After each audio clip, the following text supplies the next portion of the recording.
basically I would like to cover some important aspects of retinoscopy, how you do and how you work out the problem. But before that, you should know the optical defects are broadly classified into physiological and pathological defects. We have these 5 physiological optic defects, and we have pathological ones, which are another 5. If you see the lights going straight line, the rays on the outside tend to get deviated. This is what is called as diffraction. And if you look at the lens, the rays that come on the outer aspect of the lens get deviated more than the ones which are closer to the center. So this we call it a spherical aberration. And of course, different colors have different wavelengths and the focus. That is what your duochrome and all those tests are based on.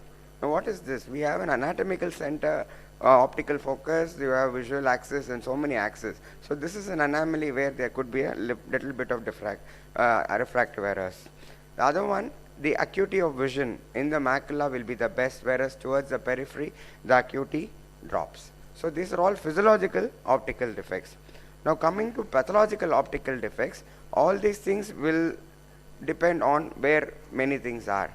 So when we call it as position of elements, depending on the axial length or position of the lens or what, you can have a myopia or hypermetropia. This is called based on position of lens.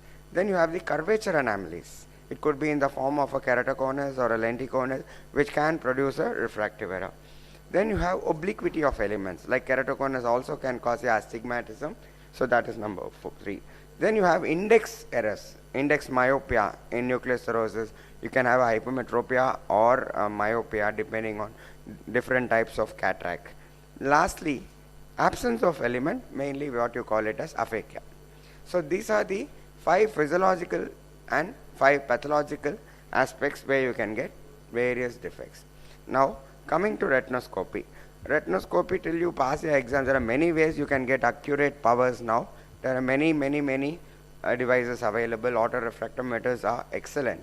But as a postgraduate, you must know how to go about doing your retinoscopy. This retinoscopy is an important tool. So I will just go step by step and tell you mostly what we are going to do in this retinoscopy session. So first and foremost, you must calculate the visual acuity. Why should you calculate the visual acuity, anybody? Before you go ahead with retinoscopy? You can go ahead and talk that. It can be interactive. Why would you like to know the visual acuity before you go ahead and find out the retinoscopy? Go ahead, sit and talk. Excellent.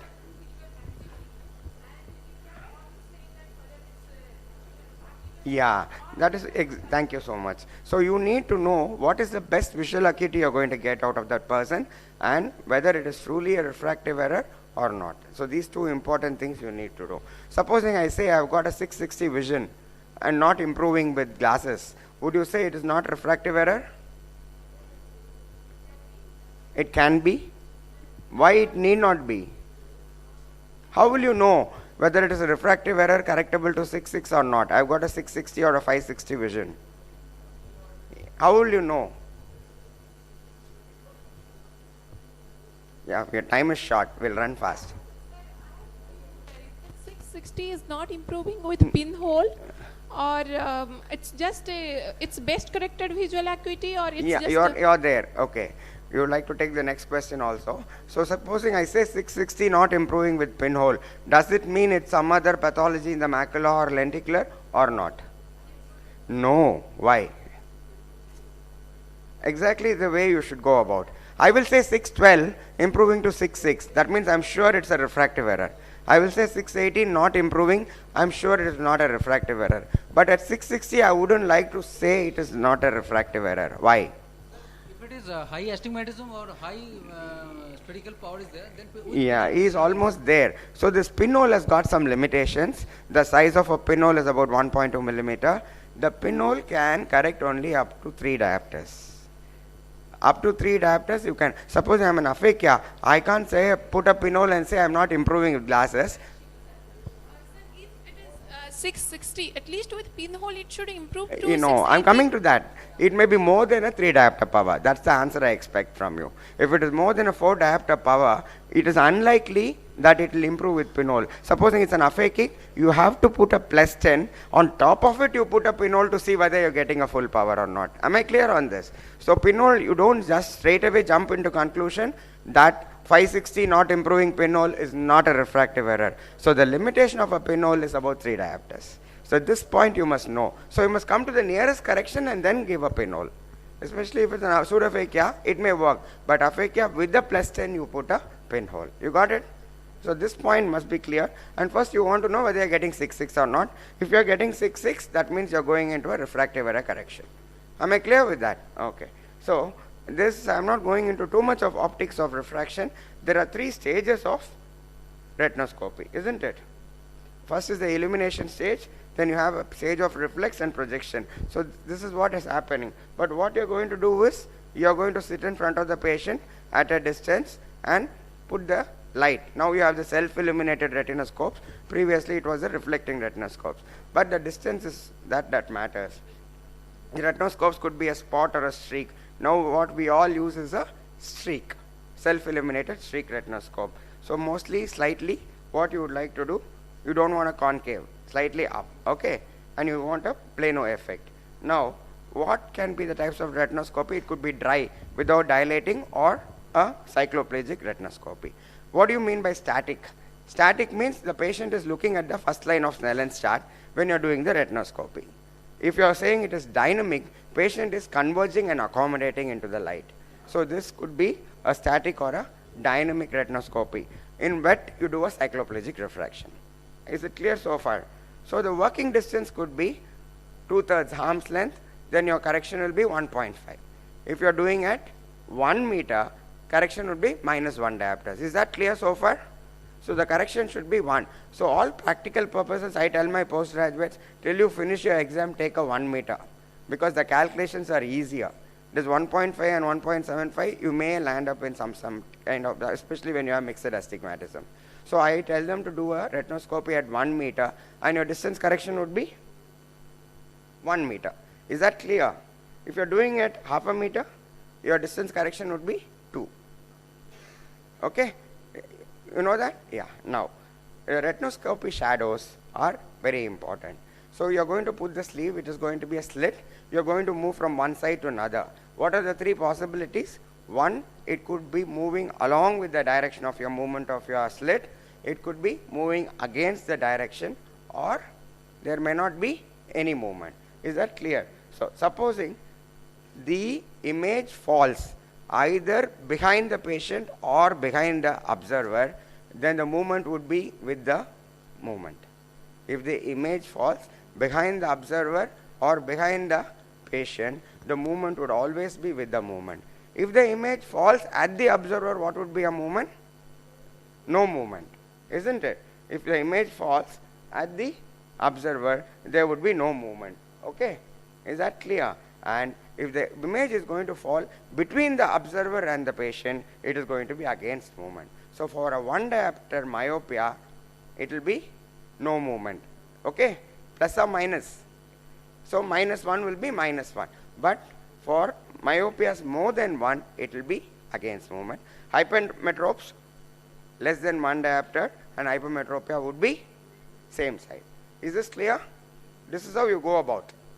For hypermetropes less than 1 diopter myopia, it will be, emmetrope will be with movement, okay, +1.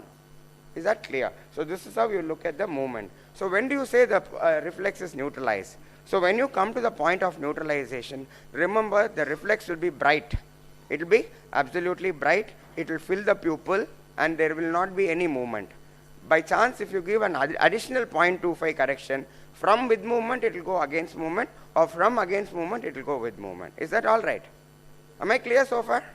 Yeah. So this is about the retinoscopy. The speed, you are very far away from the local point, focal point, or the higher the power, the speed will become slower. Towards the focal point, towards neutralization, the speed will become faster. And towards the neutralization point, it will become brighter. and the width will become wider. Can you see? You saw in the previous slide.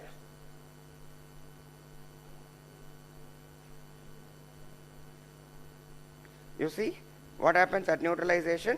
It will become wider, it will become brighter, and what will happen? No movement will be there. Correct? Can you see that? That is the neutralization point. It is wider image, faster image, and a no movement image. So this is the neutralization point. If you add another 0.25 or 0.5, the movement will reverse. That means you are in the perfect place. Okay. So that is number one. Number two will be width and brilliance. Okay. It can become a faint shadow, irregular shadow, or you can get scissoring. It could be because of curvature anomalies. It could be because of cataract or media opacity. So these abnormalities can occur. So you can get a skewing. What happens when you move? Normally, if it is a spherical power, anyway, it need not be 180, 90, 90, 180. Even if you do oblique, the reflex and the light will move in the same area. Okay, as you see here. But if it is an astigmatism, the light will move in one area and the reflex will be in. You will have to turn the direction to get the correct axis. So that is to find out this thing. So you have something called as drug correction. Remember phenylephrine, what is the drug correction? No drug correction. So for homide, it is classically 0.5. For atropine, it is -1. And cyclopent and tropicamide, 0.5 or 0.75. Don't think tropicamide does not have drug correction. There will be a 0.5, it's slightly variable, 0.5 or 0.75. Okay, so this is very important for you to know. Where do you give drug correction? So you have to understand only plus sphericals you give a drug correction. Only plus sphericals we give a drug correction. Even plus sphericals, if it is a mixed astigmatism, aphakia or pseudophakia or 50 years or something presbyopic case, there is no accommodation. So no drug correction. Otherwise, minus spheres and cylinders, never you give drug correction. Only plus spheres if it is not mixed astigmatism, aphakia, pseudophakia, presbyopia. All others, there is no drug correction. Okay? You give it only for the distant vision correction. Okay. Shall we go ahead with a small exercise so that it will be more practical? Supposing this will be the parameters. You will be taking a 40-year-old individual who has been applied what? Phenylephrine. Your tropicamide plus comes with phenylephrine like that. And only phenylephrine. So the vertical axis is 3.5 and horizontal axis is 2.5. Is that okay? So this is the retinoscopy value. I would call it the power cross. Is this okay? What will be the next step? Distance correction. So what will happen to the power? Anybody? Talk fast. We can do 3 programs. 3 problems. Huh? Yeah. What is it going to be now? Yeah. 1 meter. 1 meter. 5 in the vertical and plus Correct. 1.5. So distance correction becomes plus 2.5 plus. You stop me whenever you have a problem. We are not going back. Is this okay? This is the second one. Power cross is first step. Second step is the distance correction. What will you do next? You will take a subjective. So what would you take normally? You take the smaller power as the subjective. Here, which is the smallest power? Plus 1.5. So you take a plus 1.5 diopter spherical. That means it is there all round in 360 degrees. But what do you want at 90 degrees? Plus 2.5. So both are same axis. Would you give more or less? You subtract. Already one diopter is there, but you want a 2.5. So what is the remaining power you need to give? Plus 1 at opposite axis. You want it to act as 90 degrees. So I would like to give it at 180. Is that okay? What will be the next step? I would like to do something for this power because this power may not be very well accepted by the patient. I would like to give an equivalent power which will be better accepted by the patient. What would be that? I would like to transpose. So you know what is the principle of transposing? Algebraic sum of the both. What is the algebraic sum? Plus 2.5. So what will happen to the cylinder? Change the symbol and change the axis. That's all. It's as simple as that. So it becomes a plus 2.5 diopter spherical with a minus 1 at 90. Is that clear? How will you know whether this is correct or not? Always remember, if you have transposed, the other axis should become the spherical power. If you are not getting 2.5, that means your transposition is wrong. That is the equivalent. Okay. So you are getting it correctly now. You are getting a plus 2.5. What is the drug correction here? No drug correction because we are dealing with the phenylephrine. What will be the near vision correction? What age did I put? You forgot that starting point. 40 years. So what would you give? So I can give a age corrected near vision correction, which would be about +1 in this patient. What is the other way of giving a near vision correction? There is a scientific method of giving near vision correction, especially for people who work with the watches or goldsmiths or something. I will come to that later. So here we will take only a age corrected near vision correction. So what will happen? How much I would give to give? So the prescription would read like this: +2.5 and -1 at 90 degrees with a visual acuity of 6.6, and near vision is +3.5. It should come as DV near vision, -190 at N6. So is that okay? So what is the diagnosis here? What is the diagnosis? Only one diagnosis. Anybody? Oh. Pardon? Presbyopia is a who is that compound hyperopic? And raise your hands. Anybody wants to say mixed astigmatism? Okay. Some have a doubt. It's okay. This is a compound hypermetropic astigmatism. Minus at 90. Always remember, minus at 180 will be with the rule. That means plus at 90. Here it is opposite. So against the rule with presbyopia. These are the 8 steps to rush through. First step would be a power cross of 3.5, 2.5. Next you do a distance correction, 2.5, 1.5. Subjective would be 1.5 and +1. I transpose it, correct, +2.5 and -1 at 90. And then drug correction nil. No near vision, add 1. So this is a prescription and this is. Now you got, if you do these 8 steps properly with a 1 meter retinoscopy, you will never be wrong. We'll go to the next. I'll give 2-3 different options. Here it's a 25-year-old male on omatropine. Okay. So what will happen? Power cross is 1.5 and plus or minus. What will be the distance correction now? How much it will become? Quick. So it will become a -2.5. Remember, minus becomes -2.5 and -1. So what will you take as spherical? -1 spherical, correct? And you want 1.5 at 90. I'll give an additional 1.5. 2.5 you need at 90. Give additional 1.5 at, where will you give? 180, correct? And you want to transpose, it becomes a -2. You see now, the other axis becomes a spherical. And you change the sign and axis. Is that okay? Okay. Drug correction, nil. And near vision correction, because 25 years, nil. What will happen? Why I said no drug correction in spite of omatropine? It's a minus sphere. Okay. So what will be a diagnosis? And with the glasses, they read N6. Diagnosis here? Compound myopic astigmatism with rule? No presbyopia. Okay. The next one will be slightly different. It's a 50-year-old omatropine. We'll do that fast. What will happen to the drug distance correction now? +0.5 and -0.5. Okay. So this is slightly different. It's a +0.5 and a -0.5. Next subjective, I would like to take -0.5 spherical or a +0.5. If I have taken +0.5 spherical, now these are opposite axes. So you have to add. So to get -0.5, you give -1 at 90, or you transpose +0.5, -0.5 and +1. Why are we doing this transposition? Because the minus cylinders are better accepted by the patient. So you want to get an equivalent power which is better accepted. That is the main idea. No drug correction, because it is minus is becoming plus. Okay, there is a plus sphere and there is a minus sphere. So I will tell you why. Near vision you add 2 because it's a 50-year-old. Then your +0.5 -1, +2.5 -1. Is that okay? I've given a near vision add of 2. Okay. You follow or not? Prescription is +0.5 -1 at 90. Near vision add is 2. So +2.5. Is that okay? Time up. Yeah. What will be the diagnosis? Yeah.